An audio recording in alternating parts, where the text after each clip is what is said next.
And NBC News correspondent Shaq Brewster joins us from St. Paul, Minnesota tonight. Shaq, let's start with what's happening on the ground there where you are. It seems like every day it's more videos going viral, then more protests. What have you been seeing out there?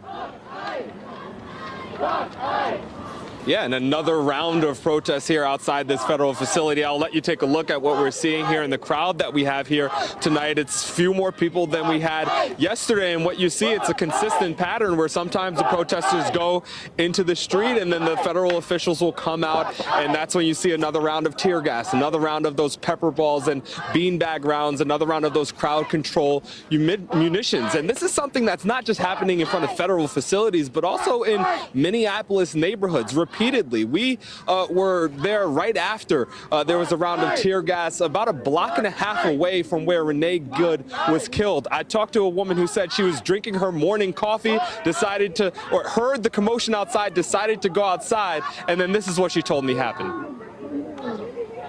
As they started to get into their vehicles for the last time, they threw multiple flashbangs with pepper spray. Right here? Right here. This is your neighborhood? Yeah. I got pepper spray all over me. It's the first time I've had pepper spray. I couldn't see to walk home hardly.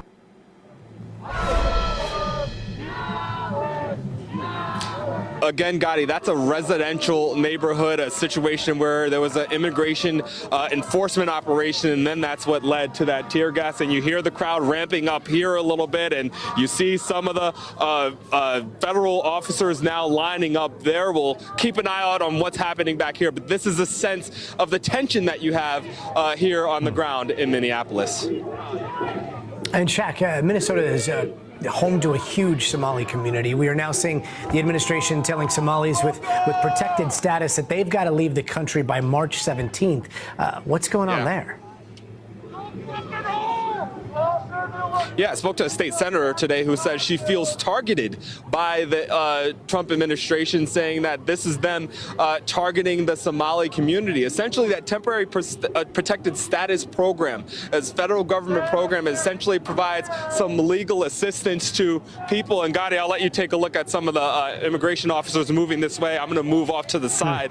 But to explain, it provides status to, we're going to move back a little bit as we have immigration officers. They're going down. This happened out of nowhere, Gotti. They're clearly moving toward a subject that they have as we watch, and these are a mixture of federal agencies. We are now being held up. There's some pepper balls that are being launched at folks. And Gotti, you saw how quickly this all escalated. You had the crowd there. We knew that they were lining up. And it's clear that they are definitely targeting something. There's an individual now who has been tackled in the distance. You see on the sign, they say federal officer, Department of Prisons. He's pulling out some pepper spray, telling people to move back, and we will follow his commands, Gotti. But as we continue to monitor this, I want to play some sound from a state senator who was talking about the administration's move on TPS. Listen here. What does this announcement mean for those families? It means that those families are going to be ripped apart. You have people who've been here for 30 years. You have young moms who their kids were born here, and those families are going to be ripped apart. It means people's safety net and the home that they've known for years, maybe even decades, is taken away from them. And that's really unfortunate. And that is a sense of what people are protesting, why people are out here. And we'll go back to the scene that we have. Again, this is outside of the federal building in St. Paul. We know it's been somewhat of an ICE headquarters in the Minneapolis area. It looks as if you look to the right, Bill, it looks as if someone has been detained, someone who's wearing black. You see a mask that's being worn there. So clearly this was a situation where federal officers, they targeted someone. They had someone who they wanted to get. They ran after that person. You saw they used some of those crowd control munitions. It was a stun gun we had. We saw some of those pepper balls to move people back. And you see the crowd clearly not happy about what's going on here. This is a quick escalation, but it's something that we've been seeing not just here again at a federal facility, Gotti, but this is something, a scene that you have seen play out in individual Minneapolis communities where it seems calm. It seems as if things are fairly under control. And then all of a sudden, things escalate very quickly. Wow, Shaq, and it was a pretty large contingent of officers that we saw running towards your area, where it looks like they targeted that one person. But Absolutely. There was another contingent that went down the line. Does it seem like they are watching protesters and identifying people from inside of the compound, or how do they know who to pick?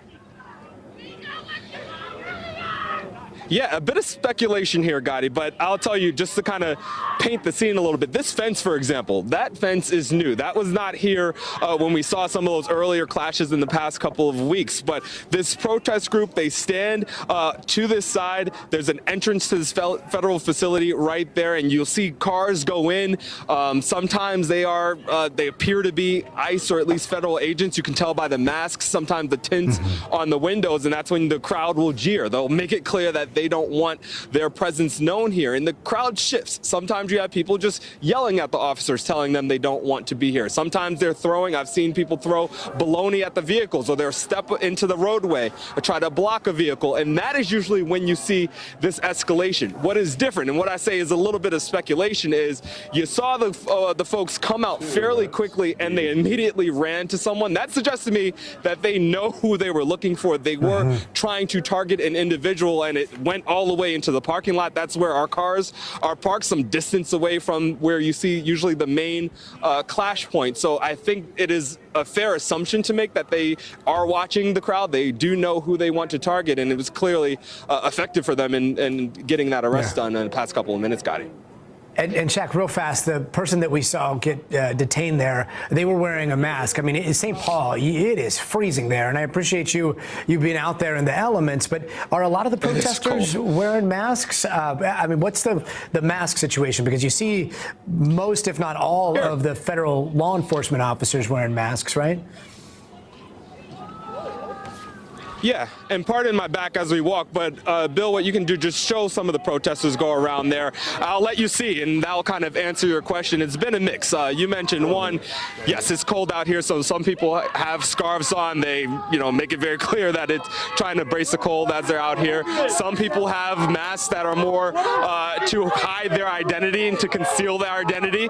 You'll see some of the individuals in the crowd, they have gas masks. And that's because you see how quickly this is going to escalate. So they put the gas mask on in case you have those situations of tear gas. So it's a mix in the crowd. Some people have the actual surgical masks, a reflection of the flu that's happening going around. So different reasons, different people having things in the crowd. We're going to get out the way again just to make sure that we're all good here. But a variety of face coverings that we're seeing here in this crowd, Gotti. Yeah, such a dynamic situation out there. Shaq, always appreciate, no one gives us the full picture like you do. Shaq, thank you so much for all your reporting. We'll be checking back with you hopefully in a bit.